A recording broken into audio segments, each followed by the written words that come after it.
Salam sejahtera untuk kita semua. Pertama-tama, izinkan saya memperkenalkan anggota kelompok ini terlebih dahulu.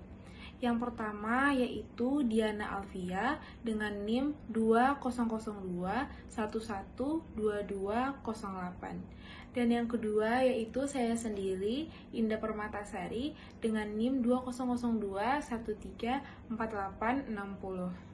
Hadirnya kami di sini yaitu untuk memenuhi tugas yang diberikan oleh dosen pengampu Sistem Teknologi Informasi yaitu Ibu Hafiza Oktasia. Adapun materi yang akan dibahas pada presentasi ini yaitu adalah pengelolaan etika dan politik. Etika di sistem informasi. Etik atau etik adalah prinsip-prinsip yang berhubungan dengan perbuatan benar dan salah. Sedangkan etika adalah perbuatan yang berhubungan dengan etik. Permasalahan-permasalahan etika. Yang pertama, permasalahan privasi. Privasi atau privacy adalah tuntutan seseorang untuk tidak dicampuri, diawasi, atau diganggu oleh orang lain atau organisasi, bahkan oleh negara. Yang kedua, permasalahan kepemilikan intelektual. Jika dikaitkan dengan hak kepemilikan intelektual, maka pelanggaran hak ini akan semakin meningkat.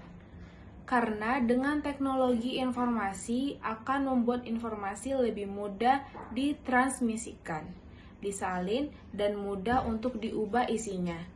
Salah satu permasalahan etika yang terjadi adalah pembajakan perangkat lunak. Yang ketiga, permasalahan penghentian kerja. Masalah etika yang muncul adalah penggantian manusia dengan teknologi informasi untuk alasan efisiensi. Dan yang keempat, permasalahan keamanan. Permasalahan keamanan sistem informasi dapat menimbulkan masalah etika. Permasalahan etika muncul ketika seorang dengan sengaja merusak keamanan dari sistem informasi. Yang kelima, permasalahan akurasi sistem. Permasalahan etika yang berhubungan dengan akurasi program muncul saat program tidak akurat karena pengetesan program yang dilakukan secara tidak optimal. Dan yang keenam, yang terakhir yaitu permasalahan kesehatan. Pemanfaatan teknologi informasi juga dapat menyebabkan suatu penyakit yaitu Repetitive Stress Injury atau RSI yang terjadi karena urat-urat saraf dipaksa untuk bekerja dengan tekanan baik, tinggi, ataupun rendah. Masalah ini muncul karena penekanan keyboard. Mengelola permasalahan etika. Beberapa langkah yang dapat digunakan untuk mengelola permasalahan etika yang muncul di dalam organisasi. Antara lainnya yaitu 1. Menyadari permasalahan etika yang akan muncul dari tindakan yang akan diambil. Yang kedua, melakukan analisis dan pemecahan masalah. Dan yang ketiga yaitu memilih alternatif yang akan dipakai dalam mengelola permasalahan etika tersebut. Selanjutnya, politik informasi. Informasi merupakan komoditi politik dalam suatu organisasi karena kepemilikan akan informasi akan menyebabkan kekuasaan dan kekuatan, serta sistem informasi itu sendiri akan mempengaruhi distribusi kekuasaan dalam organisasi. Sistem informasi mempengaruhi distribusi kekuasaan karena beberapa alasan, yaitu yang pertama, pemegang akses informasi dapat mempengaruhi hasil dari keputusan.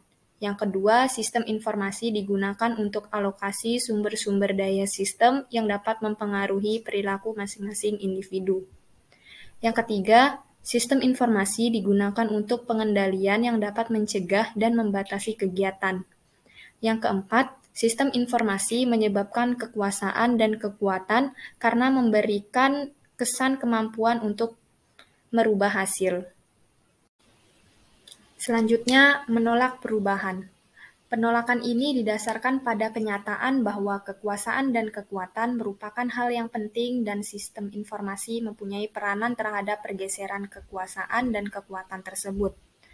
Terdapat beberapa ciri-ciri orang yang melakukan penolakan terhadap penerapan sistem informasi, yaitu yang pertama selalu melakukan penundaan proyek sistem informasi.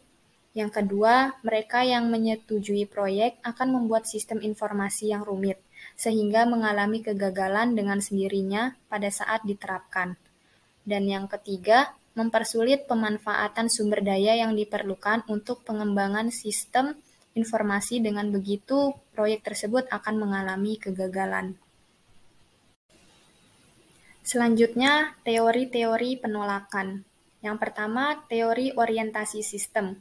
Teori ini menyatakan bahwa penyebab penolakan perubahan adalah karena sistemnya, bukan manusianya. Manusia menolak karena sistem yang diterapkan tidak sesuai dengan yang diharapkan. Banyak terdapat kesalahan, sehingga kualitas sistem perlu diperbaiki. Yang kedua, teori orientasi manusia. Teori ini menyatakan bahwa penyebab penolakan perubahan adalah karena sikap manusianya. Untuk mengatasi hal ini, sikap manusia perlu diperbaiki. Yang ketiga, teori interaksi. Teori ini menyatakan bahwa penyebab penolakan perubahan adalah bukan karena manusia atau sistemnya, akan tetapi lebih kepada interaksi di antaranya. Selanjutnya, model adopsi perubahan. Yang pertama ada Lewin atau Stein model. Model ini terdiri dari 3 tahapan.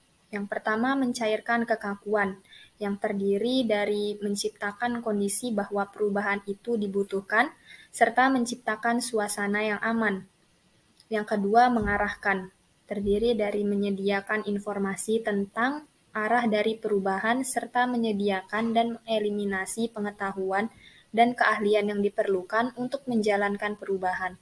Dan yang ketiga, membekukan kembali, terdiri dari mengintegrasikan hasil perubahan ke kegiatan rutin yang akan dilakukan serta memasukkan ke dalam sistem sosial sehingga perubahan dapat diterima secara luas. Yang kedua, innovation adoption model, yaitu suatu ide adopsi yang baru bagi individu dan organisasi. Terdapat 5 tahapan dalam mengadopsi inovasi, yaitu kesadaran, minat, evaluasi, percobaan, dan adopsi. Terdapat beberapa faktor yang berpengaruh terhadap kesuksesan adopsi. Antara lain, yang pertama, persepsi dari keuntungan relatif. Maksudnya kelebihan yang ditimbulkan jika dibandingkan dengan sistem yang lama. Yang kedua, kompabilitas, merupakan tingkat seberapa besar inovasi tersebut konsisten dengan nilai, opini, kelakuan, dan pengalaman individu yang akan mengadopsi inovasi. Yang ketiga, kerumitan, merupakan tingkat kesulitan inovasi dipahami.